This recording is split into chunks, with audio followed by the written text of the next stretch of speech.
This is Ashok Kumar in front of you. Start करते हैं आज का टॉपिक जो है power, energy and heating effect of electric current. ये इस चैप्टर की लास्ट वीडियो है। इससे पहले हमने कुछ वीडियोस बनाई इस चैप्टर की, उनका लिंक मैंने डिस्क्रिप्शन में दिया है और आई बटन में भी क्लिक करके आप वो वीडियो देख सकते हैं। ध्यान रखिएगा, आप अपने मैथ्स एंड फिजिक्स के डाउट हमें व्हाट्सएप और टेलीग्राम पे भेज सकते हैं। लिंक हमने डिस्क्रिप्शन में दिया है। आप वीडियो में नीचे क्लिक करेंगे तो क्या होगा, हमारे वीडियो के नीचे जो डिस्क्रिप्शन बॉक्स है वो ओपन होगा। डिस्क्रिप्शन बॉक्स में व्हाट्सएप का लिंक, टेलीग्राम का लिंक और जो भी लेक्चर चल रहा है उसका पीडीएफ आपको मिल जाएगा।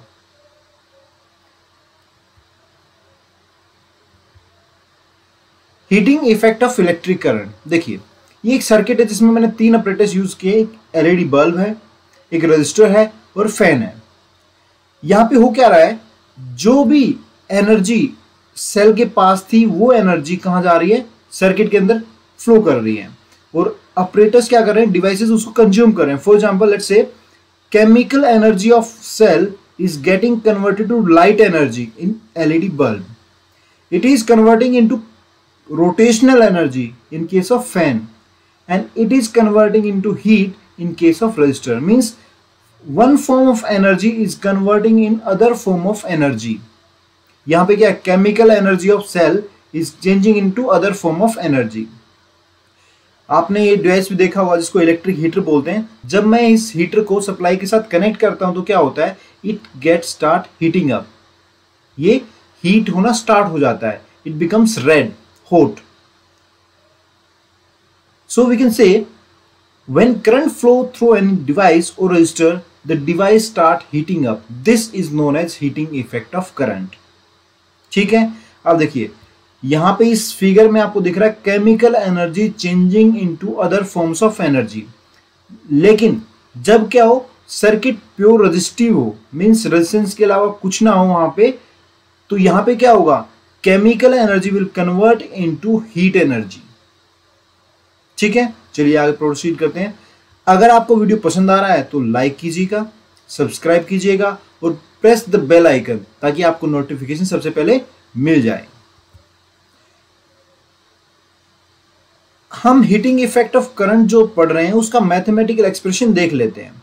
आपने पोटेंशियल डिफरेंस पढ़ा है। Potential difference is defined as work done per unit charge. तो V is equal to W by Q। W is work done and Q is charge. तो यहां से अगर मैं W निकालता हूं तो क्या आएगा, W is equal to Q into V।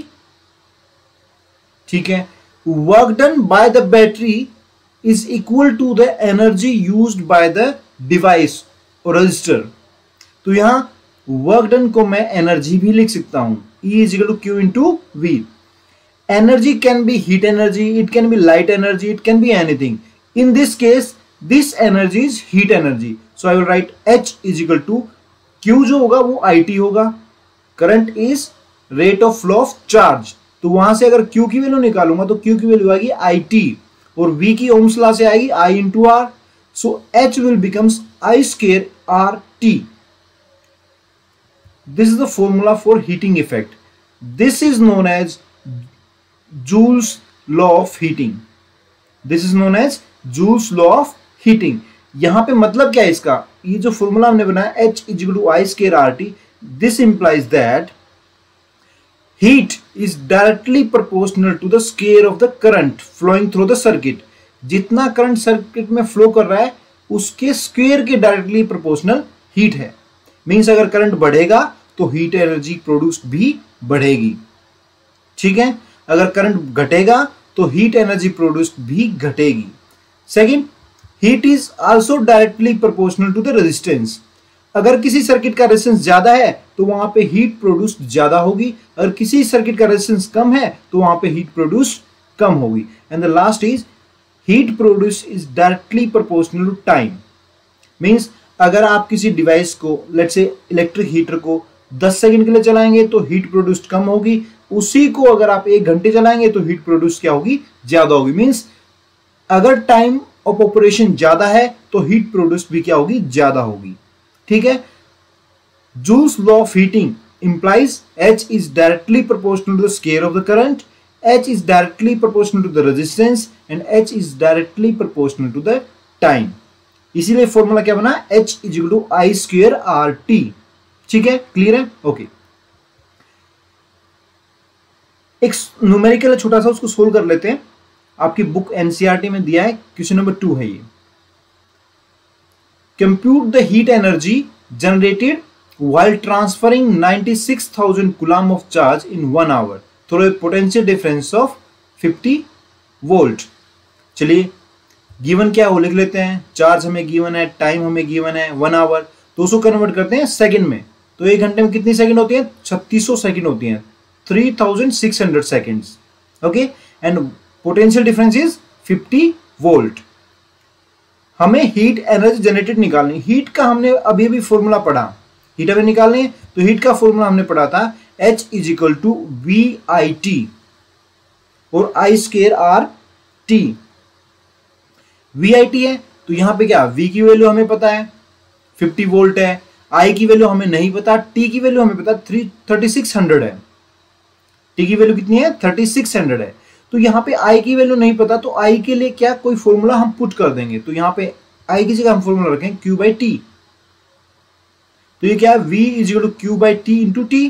तो यहाँ T से T क्या हो जाएगा, कैंसिल हो जाएगा। तो फॉर्मूला क्या बन जाएगा, H is equal to Q into V और V इंटू Q। तो यहाँ वैल्यूज रखेंगे तो क्या आएगा, 50 into 96,000, so heat is 48 lakh joule. यहाँ पे डायरेक्ट भी हम कर सकते थे, हमें पता है V is equal to W by Q, work done per unit charge. तो यहां से क्या निकालेंगे, वर्क डन निकालेंगे तो क्या आएगा, Q इंटू V। और वर्क डन ही क्या है, हीट एनर्जी की फॉर्म है।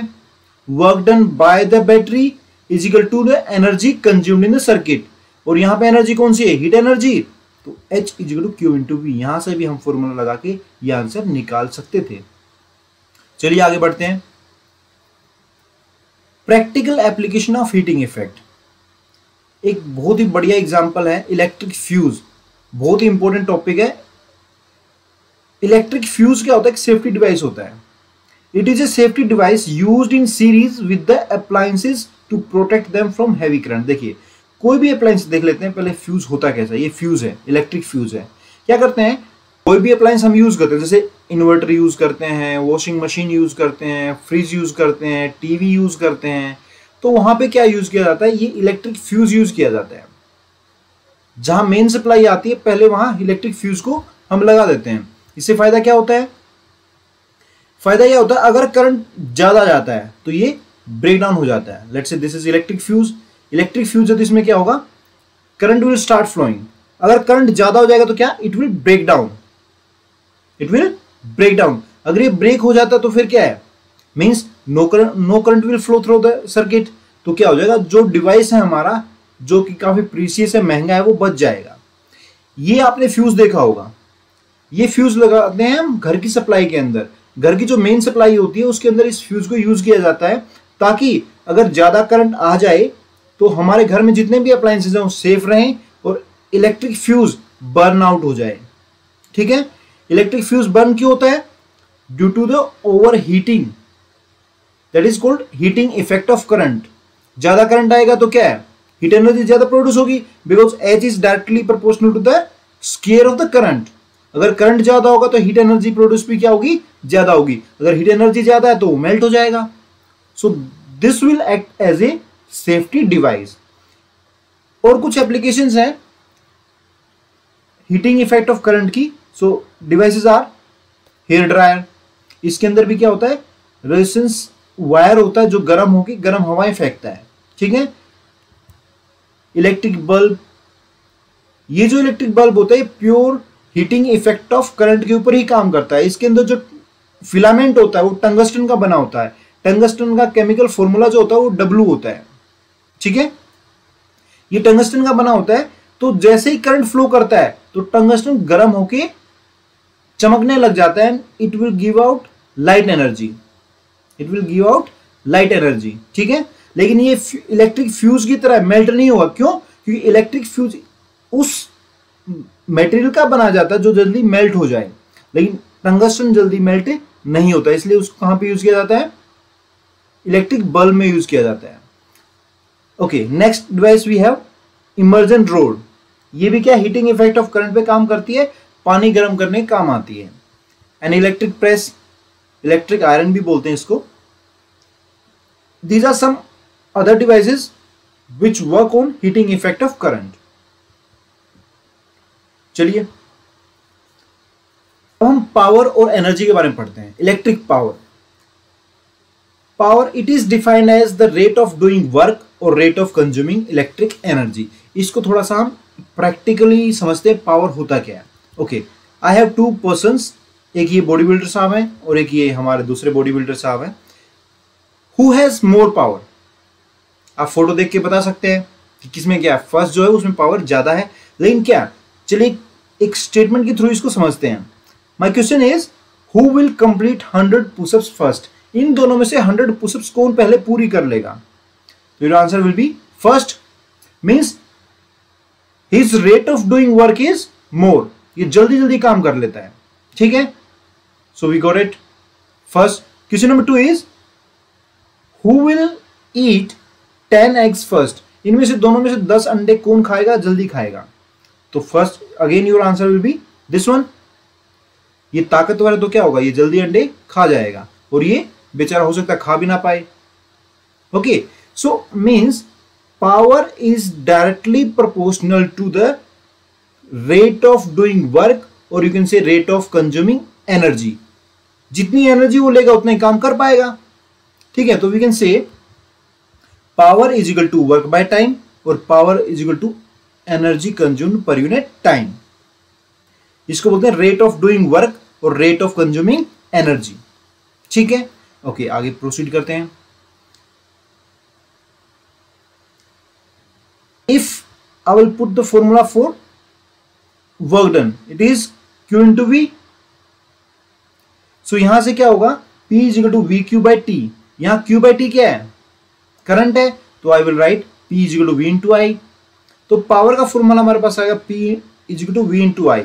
और अगर हम वेरिएशन करेंगे तो V की जगह क्या रखें, आई आर, तो क्या है P is equal to I square R आ जाएगा. अगर I की जगह हम V बाई आर रखेंगे तो क्या आ जाएगा, P is equal to V square by R आ जाएगा.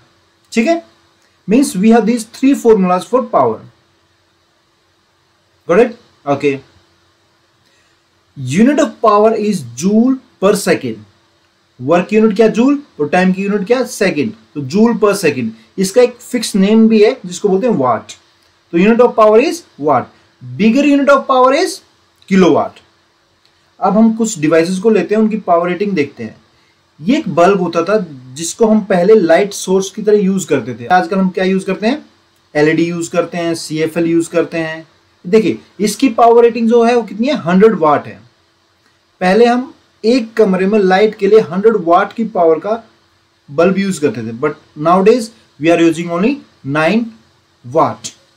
9 वाट की एलईडी जो है वो इक्वल ब्राइटनेस देगी जितना ये बल्ब देता था. क्यों? कि ये बल्ब जो था 100 वाट, ये क्या करता था, maximum of the chemical energy of the electric cell you can say is converted into heat, and few of that energy is converted into light energy. But in case of LED, most of the chemical energy of cell is converted into light energy. ठीक है, इसलिए 9 volt में ही क्या, ये पूरी power, पूरी energy, light energy दे देता है. You must have seen this electric motor. इसकी पावर क्या होती है, इसकी पावर ज्यादा होती है. अगर इसको जूम करके देखें तो इसका जो प्लेट लगी हुई है इसके ऊपर लिखा है 5.5 kW, means kilowatt. This is bigger unit of power. ठीक है, चलिए आगे बढ़ते हैं. अब पढ़ते हैं energy consumed and its practical unit. देखिए एनर्जी कंज्यूम्ड क्या होता है, every electric device consume electric energy to give out desired output, that is light, heat और रोटेशन एटसेट्रा. फॉर एग्जाम्पल आपका इलेक्ट्रिक फैन क्या है, वो इलेक्ट्रिक एनर्जी कंज्यूम करता है और किस एनर्जी में दे देता है उसको, रोटेशनल एनर्जी में हमें देता है आउटपुट. इलेक्ट्रिक हीटर है क्या, इलेक्ट्रिक एनर्जी कंज्यूम करता है और उसको हीट एनर्जी में कन्वर्ट कर देता है. एलईडी बल्ब है, वो क्या करता है, इलेक्ट्रिक एनर्जी को लाइट एनर्जी में कन्वर्ट करता है. ठीक है, अब देखिए this energy consumption depends on 2 factors. First one is power of the device, कि जो डिवाइस हम यूज करें उसकी पावर कितना है. Second, the time for which it is used. Clear है? सो यहां से हम कह सकते हैं कि energy consumed is equal to power into time. Energy consumed is equal to power into time. और इनसे पावर हमने क्या बोला था, रेट ऑफ कंज्यूमिंग एनर्जी, तो वहां से हम एनर्जी निकालेंगे तो क्या आएगा, पावर इनटू टाइम। अगर मैं क्या करता हूं, पावर की जगह फॉर्मूला रखता हूं तो क्या आएगा, E is equal to V I T. अगर मैं क्या करता हूं, V की जगह आई आर रखता हूं तो क्या फॉर्मूला बनेगा, आई स्केयर आर टी। अगर मैं आई की जगह V बाई आर रखता हूं तो फॉर्मूला क्या बनेगा, V square T divided by R. Clear है? ओके, तो ये तीन फॉर्मूलाज हमारे पास एनर्जी के आगे, energy consumed. Unit of energy consumed is watt second, जिसको हम जूल बोलते हैं। लेकिन इसको थोड़ा सा और समझते हैं डीप में, प्रैक्टिकली ये क्या है जूल, कितनी एनर्जी होती है joule. Let's say unit of energy consumed is joule. ये 100 वाट का बल्ब है। Let's say this 100 watt bulb is used for 10 hours daily for 20 days.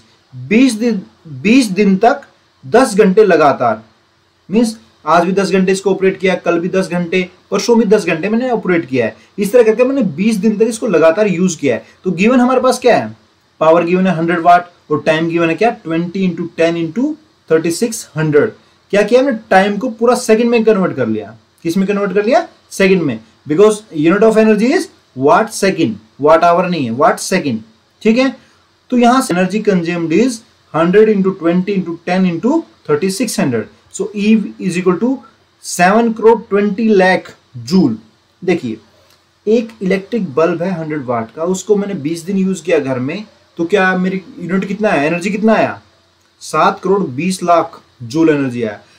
हमारे घर में कितने अप्लायंसेस होते हैं, इलेक्ट्रिक मोटर भी होती है, फ्रिज भी होता है, एसी भी ऑपरेट करते हैं, फैंस भी होते हैं और बहुत सारे बल्ब भी होते हैं।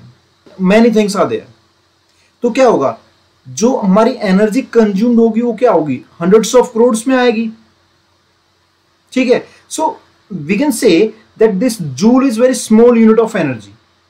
Joule is very small unit of energy and not a practical unit in case of electric energy consumed. अगर इलेक्ट्रिक एनर्जी कंज्यूम्ड की बात करूं तो ये एनर्जी की जो यूनिट है ये बहुत ही छोटी है, स्मॉल है। इसको कैसे समझेंगे वो देखते हैं आगे। अब आपके दिमाग में एक डाउट आ रहा है, what is mean by practical unit. Practical unit का मतलब क्या होता है। आप जब भी सोना खरीदते हैं तो वो हमेशा ग्राम में खरीदा जाता है। Practical unit for gold is gram. और तोला भी यूज किया जाता है, 10 ग्राम को तोला बोलते हैं। तो तोला, 1 तोले की चैन है, 2 तोले की चैन है, इस तरह करके आप यूज करते हैं उस वर्ड को। ठीक है, तो practical unit for gold is gram. लेकिन अगर आप मार्केट में फ्रूट्स खरीदने जाएंगे तो क्या ग्राम में लेते हैं कि 10 ग्राम फ्रूट दे दो भाई, नहीं ना। उसको किस में परचेज करते हैं, उसको हम किलोग्राम में परचेज करते हैं। Practical unit for fruits is kilogram. तो सेम वे में जब मैं इलेक्ट्रिक एनर्जी कंज्यूम्ड की बात करता हूं तो मैं जूल का इस्तेमाल नहीं करूंगा, क्योंकि जूल क्या है, प्रैक्टिकल यूनिट नहीं है। फॉर एग्जांपल, अगर आप दुकानदार के पास जाएंगे, बोलेंगे भाई मुझे 10 ग्राम पपीता दे दो, तो क्या देगा वो। या बोलोगे उसको 1933 ग्राम मुझे पपीता दे दो, तो नहीं देगा, बोले भाग जाए ऐसे, कहां से आप पागल कहीं का। ठीक है, सो मीन्स अगर आप मंडी में गेहूं लेके जाते हैं तो वहां बोलेंगे भाई 1 किलो गेहूं मुझे दो या 2 किलो गेहूं। किसान लेके ट्रैक्टर ट्रेली के अंदर गेहूं लेके जाता है तो वहां पे क्या क्विंटल में चलता है, किसमें चलता है, क्विंटल। 10 क्विंटल, 20 क्विंटल, 50 क्विंटल ऐसे चलता है। तो वो प्रैक्टिकल यूनिट है, वहां पे हम किलोग्राम का यूज नहीं करते। ठीक है, सो practical unit for energy consumed is kilowatt hour. इस किलोवाट आवर को हम यूज करते हैं जूल की जगह पे। लेकिन ये किलोवाट आवर होता कितना है उसको समझ लेते हैं।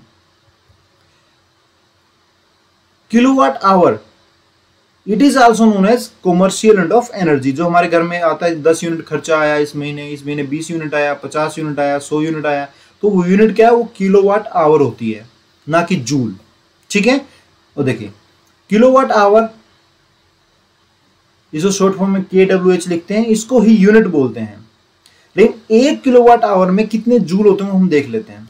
1 kilowatt hour is equal to 1000 watt. Kilowatt में कितना, 1000 वाट। एंड हावर मीन्स 1 घंटे में 3600 second. So 1 kilowatt hour is equal to 1000 watt into 3600 second. So it will be 36 lakh joule. अगर इसको मैं साइंटिफिक वे में लिखना चाहूं तो it will be 3.6 into 10⁶ joule.